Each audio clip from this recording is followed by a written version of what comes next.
नमस्कार। हाय। स्वागत करते हैं आपकी दोस्त पुष्पी। तब कितना अच्छा लगता है जब आप खुश रहते हैं, ऊर्जा से भरे रहते हैं, अच्छा सोचते हैं और अच्छा होता रहता है। लेकिन ये जो सब अच्छा अच्छा होता है, खुश रहना होता है, इसको ना नज़र भी लग जाती है। तो वो नज़र कैसे लगती है? वो लगती है जब नकारात्मक लोग आपके सामने आते हैं या आपको उनके साथ रहना पड़ता है और उनके विचार सुनकर, उनको देखकर आप भी नकारात्मक सोचने लग जाते हैं। यानी कि आपकी जो सकारात्मकता है उसका जो लेवल होता है वो कम होता है और वो जो नकारात्मकता है वो आप पर हावी हो जाती है और आप भी उन लोगों की तरह ही करने लग जाते हैं। मतलब नकारात्मक सोचना, नकारात्मक विचार आप पर हावी हो जाते हैं। तो आपने अपनी जो फ्रीक्वेंसी है ना उसको सेट नहीं किया हुआ, उसको हाई लेवल पर रखना पड़ता है हमेशा, और उसके लिए प्रयास करने होते हैं। ये नहीं कि बस कुछ पढ़ लिया, सुन लिया और हम तो भी सकारात्मक ऊर्जा से भरे हुए हैं, लेकिन जैसे कोई नकारात्मक लोग आपके पास आए और आप ऐसे ही हो गए, आपकी जो पॉजिटिविटी है वो पता नहीं कहाँ खो गई।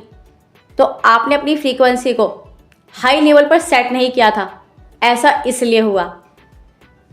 एक कहानी सुनते हैं। एक शिष्य होता है, अपने गुरु से पूछता है कि गुरुजी, मैं आपसे एक सवाल पूछना चाहता हूँ। गुरु कहते हैं हाँ पूछो।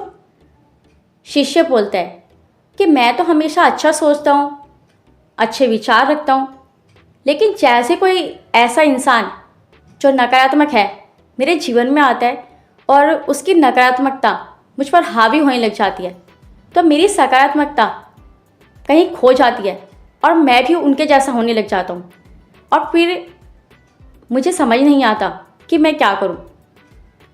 गुरु से कहते हैं चलो मेरे साथ कहीं चलो। गुरु से ले जाते हैं नदी किनारे।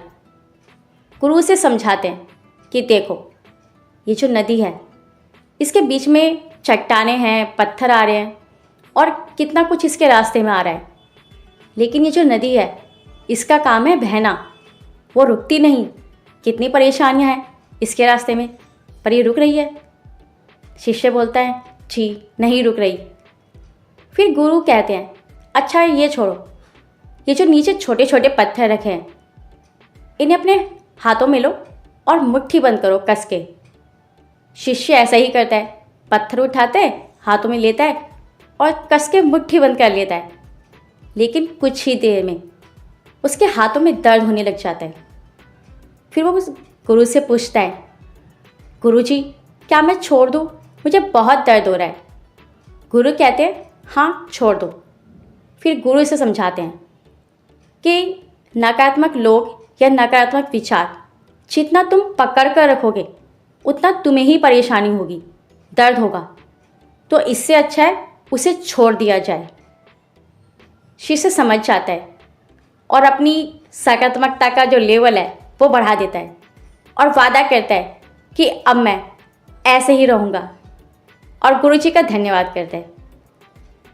तो हमारी जो ऊर्जा है उस पर प्रभाव डालने वाले लोग मिलेंगे, ऐसे विचार आएंगे, लेकिन हमें उससे अपने को बचा कर रखना है और हमें यह भी देखना है कि किन लोगों को छोड़ना है जिससे हमारा ही फ़ायदा हो। हम अपनी बेहतरी के लिए उन्हें छोड़ें, ऐसे विचारों को छोड़ें। Thank you.